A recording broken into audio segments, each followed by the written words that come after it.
Bonjour, Mme Boka Basile. Bonjour, madame la journaliste. Vous êtes communicateur de l'UNC ou porte-parole. Pouvez vous présenter, s'il vous plaît? Merci beaucoup. Je suis communicateur de l'Union pour la Nation congolaise. Je suis aussi porte-parole de la jeunesse de l'UNC Kinshasa, dont les gens m'appellent aussi fils légitime de l'Union pour la Nation congolaise. Et voilà, nous allons directement entamer par nos questions pour répondre face à la caméra.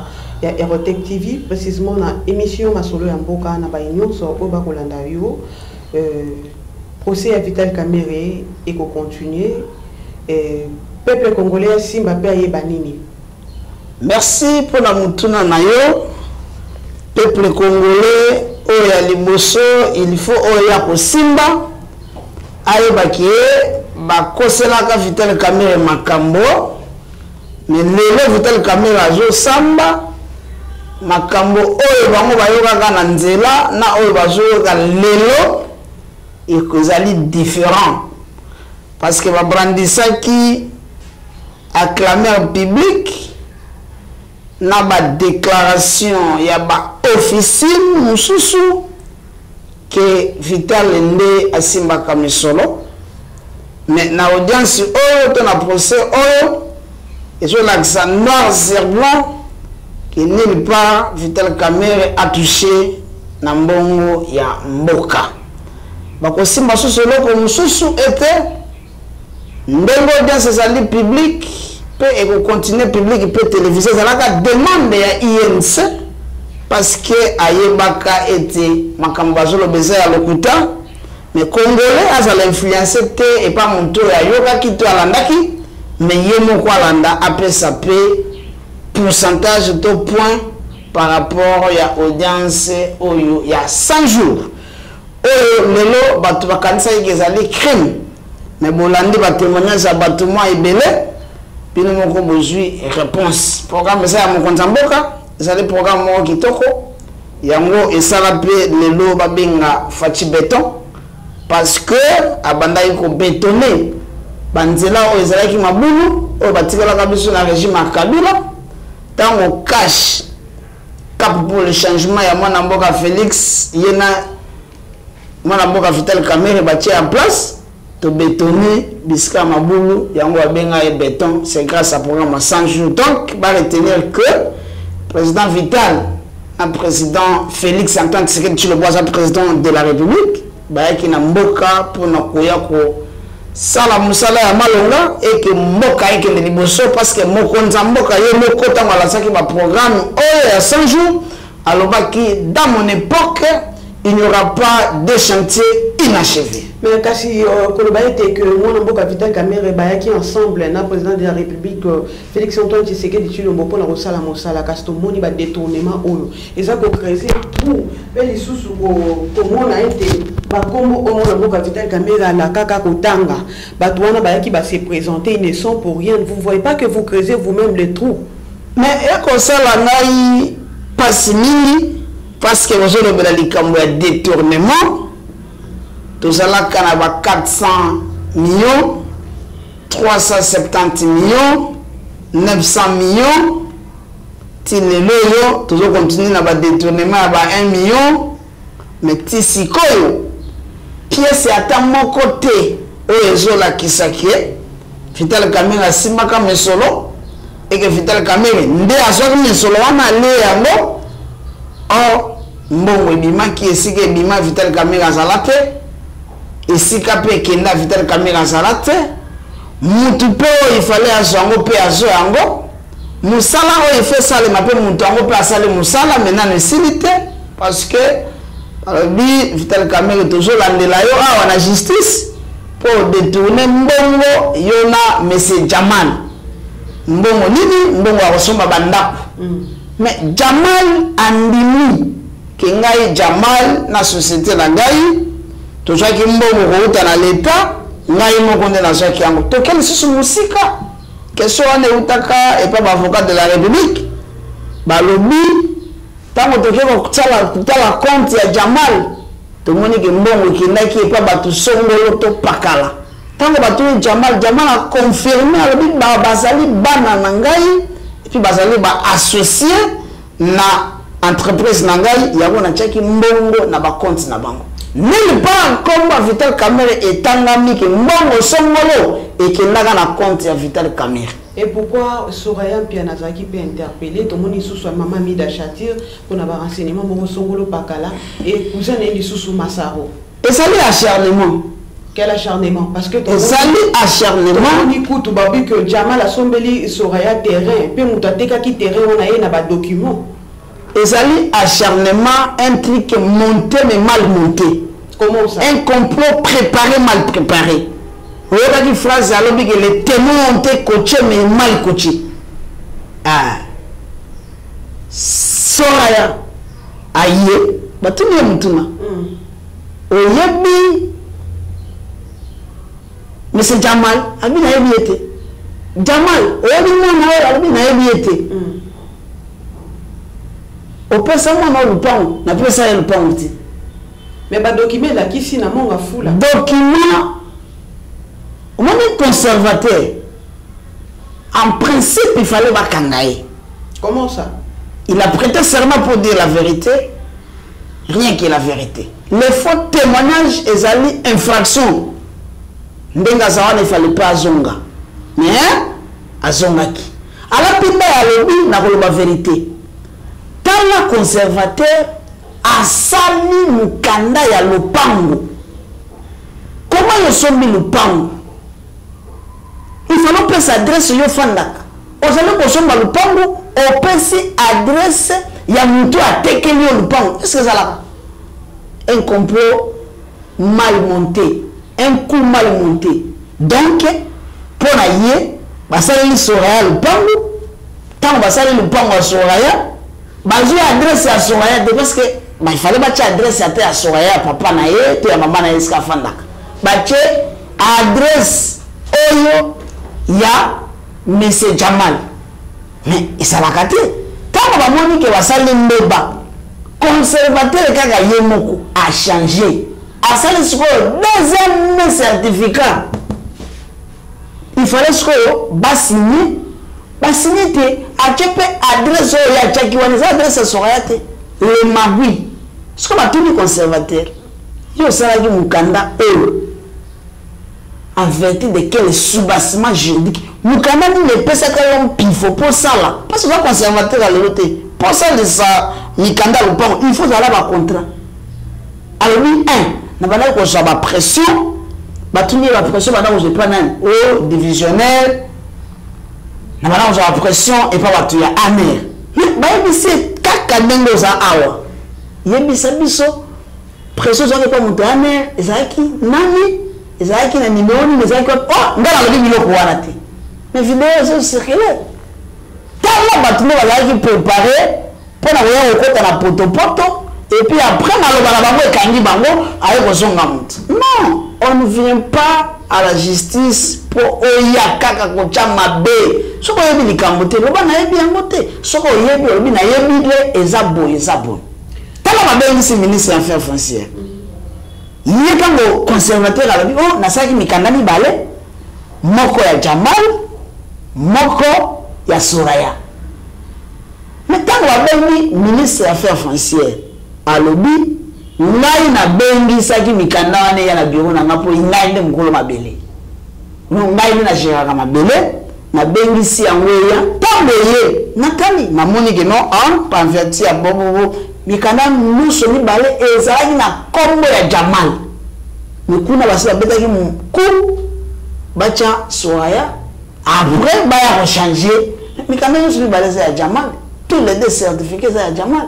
Nulle part Soraya soit le pango et pas Jamal. Nulle part Soraya soit le pango et pas Jamal. Siko pa lokai kaka papaya, mamaya, mwanaya, batunyo sobaya. Pour recevoir ça, comme on combo qui au monité, to kangi bango, au monité baye, pas comme sous, pas au cas où tu as maman mida.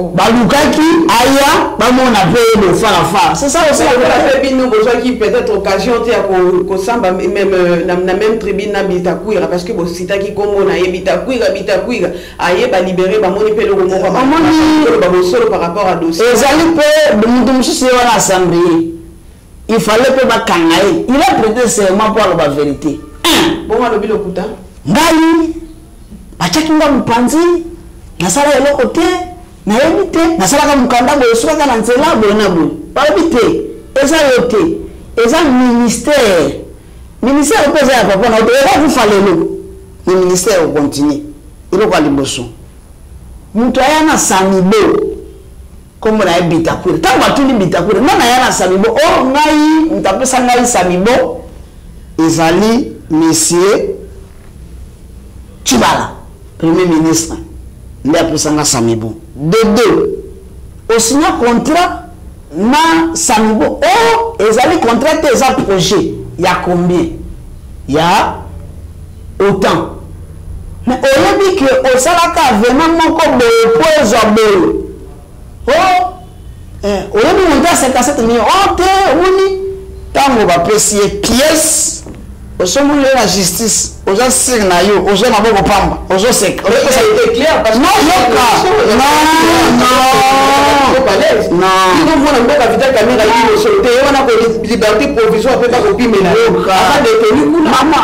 eza makambo ya komélange te tobabi ozokende eloko moko wana aye na justice babengisaki ye mutu asinya ntango bapesi ye document oza koreconnaitre document oyo atali andimi mais na kata document na bakomi 57 millions soki akodisaki yango na direction générale de passation de marché ki baboyaka yango ye en tant que ministre il fallait avoir décision mosusu contraire tala malignité Bitakwira azalaki nango mukanda oyo yatindela bato ya direction générale de passation de marché asigna déjà contrat atie bamontant atteindre la validité non il faut otika yango vide sans signature parce que ekoki kosibi ba modification azwi nzela a changer nzela akei comme azalaki koluka soki ba pourcentage soki nini azwi nzela mosusu ntango contrat ekei eke exécutame akobo kana misa mbongo te kana simba mbongo te basosenga te babi te babengi secrétaire général ya ministère ya développement rural alobi bel et bien na participer à la réunion et puis na fait ça rapport na ministère n'est pas ministre o ya biso totina 6 experts na kata comité wana pour balandela makambo oyo parce que province ezalaki 9 ezali na présence tende baréduire yango po ekoma 5 bango moko ba expert na bango alors lokuta et il y a mais vérité à malembe. On comprend que le contrat l'auteur de ce truc là mutu ayana Jamal mutu asinane mikanda ko mona Bitakwira sko wana Vital Kamerhe azali wapi ana pata ba peso signature mais brandi biso signature Vital Kamerhe asignana sanibo pour sa marché exact. Montant père moto a fixé montant à 57 millions pour la 1500 maisons. Bitakwira nulle part Vital azali. Mais il faut qu'à Vital. Et ça pour Vital Kamerhe est innocent. Il est innocent. Il n'a pas touché l'argent de l'État. Il ne touche pas l'argent, il n'a jamais touché l'argent et ce n'est pas le rôle de directeur du cabinet de toucher l'argent. Et son innocence sera bientôt prouvée par la justice. Et non pas les gens qui sont sous l'arbre. Et espérons qu'il sera acquitté. Il sera acquitté. Vous avez suivi le procès, madame. Mongo et Bimi. Ok. Ma belle ministre à budget. Quelle contradiction. Je n'ai jamais été à l'équipe. Je n'ai jamais participé. Tant que maître Peter Kazadaye. Oui. Naya na réunion. Nakuta ministre ya budget, nakuta ministre ya finance, gouverneur ya banque na ya na réunion, cadre nini na makambo ya 100 jours. Mais ya boye ku mon monté mais mal monté. Chaos. Tous les sous. Vous reconnaissez ce document? Ok. Qui avait signé? C'est moi. Qui avait signé à côté de qui? Comme ministre à budget. Moi, je vais caisse sans que budget peut s'avaler. Moi, je vais ministre à budget a signé, PV va valider en haut. Et pas ministre de Finance. Ministre de Finance a tenu le candidat dans la banque centrale pour foutre à Sanibo. Pas que ça vitalité. Sanibo, banque centrale et béni Sanibo. Il faut là que 57 millions. On est tout là en Ecobank.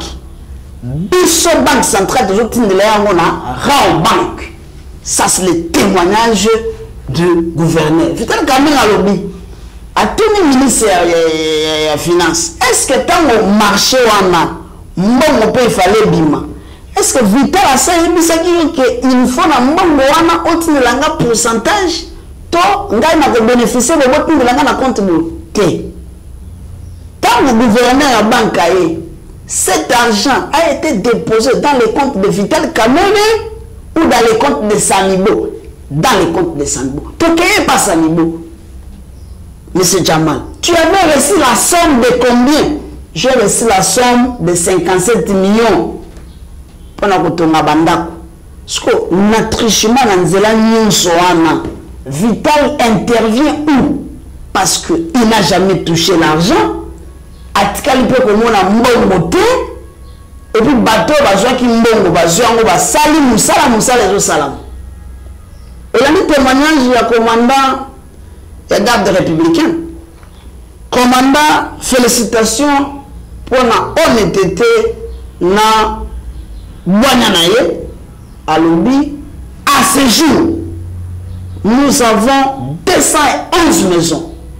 Après, 211 maisons habitables. Alors, à ce jour, nous avons 211 maisons habitables. Mais vous va détourner combien? 57 millions. Mais tu vas bien à Bandakou, à Kinshasa, c'est 211 maisons habitables. Mais tu vas jouer le détournement. Et puis, à l'objet sous, tant que nous connaissons Félix Antoine Tshisekedi Tshilombo à ce pays na musale salami abi kaka bino bato boza musalo boko baxelam basoda o 700 maisons plus 300 la 1000 maisons et c'est ça mabé population ici Mbappé banini par rapport à makambo oyo on a qui utako bawa mama Amida yaki kuna bato bazo sala moi ba commentaire mbele yango to tunaki ndeko na biso ya bengisaka ye te abengisa ki pour nani parce que na 100 jours atikala ko zalate na 100 jours a maman Amida atikala ko zalate te ke ko mona akomi ko tuna mutuna o na date tel to mona ka mbongo bujaka na compte na yo ndenge za bo biso ba komi ko ya ko landela biso na ba compte ba ba bni biso ba bandi bo pa kendo ba landela ba tunzo ba compte na bango zo bouger ndenge nini ezali acharnement. Maman la kisi bango ki azali commerçante. Et puis tout le monde banda commerce quand depuis 20 ans. Attends ma baye bien 20 ans da banda commerce. Te kaka bandaku asomba ka bilo kwa ndaku aya hoteka ubali pe asalaka alobi atekaka ndaku mibale ba million ezana bombe pas prévu ça parce que nous de l'obara mon côté ezana ba pièce. Il y a un chakambongo, il y a 3 comptes, compte d'épargne, en francs, nani, pauvre, mais ça va m'amener. Tout ça, le théâtre, ce qui est moi, j'ai la chance de participer dans le mariage. Dans 4 mariages, le président Vital Kamil, le président de la République Baya, l'ambassadeur Baya, le ministre Baya, le DG Baya, qui est belé bon. Il y a 4 types. Na cadeau. Président de la République Félix Tshisekedi Azala qui dans le mariage. Bon, il y a même un mariage à des cabinets, cadeau n'a pas fait. 15 millions. 15 millions de. Au moins 57 millions. Là, je presse un exemple. Les gens qui n'ont pas bala. Oui, nous avons un cadeau combien? Merci, communicateur. Alors, tous à la distraité, peuple a vu vérité, peuple pas monnaie vérité. Tous allés dans ma maman soluté, tous allés dans pièce contre pièce. Là aussi, c'est le roi Souka. Et ça, les missions passent comment on a conseillé à Mokondi Mbok. Azali ko sapé, ko saboté, musala, oyo Mokondi Mbok à l'ansaki. Et puis, na cabinet ba électro libre bazala raté. Ba tanyeli mo ben ko azali ko organiser cabinet.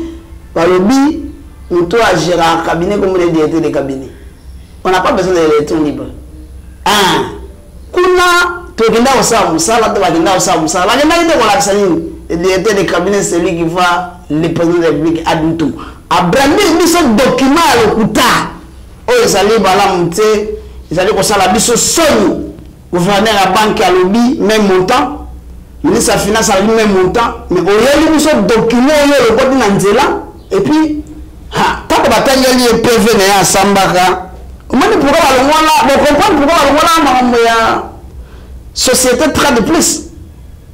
Il est en Wasambara Batuna qui Mutuna. Il est à 5 la société très de plus. 30% pour marcher, on va la conclure. Marcher, on a pu la conclure. Donc, à Liambambo, Yango Bamana, le vitel caméra, Zawanate, va déclasser le dossier, mais, ils ont malamonté, fait casser l'innocent et il sera acquitté par la justice et ça sera une justice sera faite pour le peuple congolais. Voilà notre souhait. Le lot sera qui tous les 11, tous les 11, tous les 25, tous les 3, tous les 4. Et comme nous tous, Tokozela sera acquitté. Merci beaucoup. Merci, Boton Demi Monamboka. Tous ces pays, les sous-sous, n'ayez pas possible pour éclairer le peuple congolais. Tous allés à tout moment pour éclairer Batou et non au côté de Batou, dans ma solo, il y a Pambapé, il y a Lokuta. Colora Batelabino.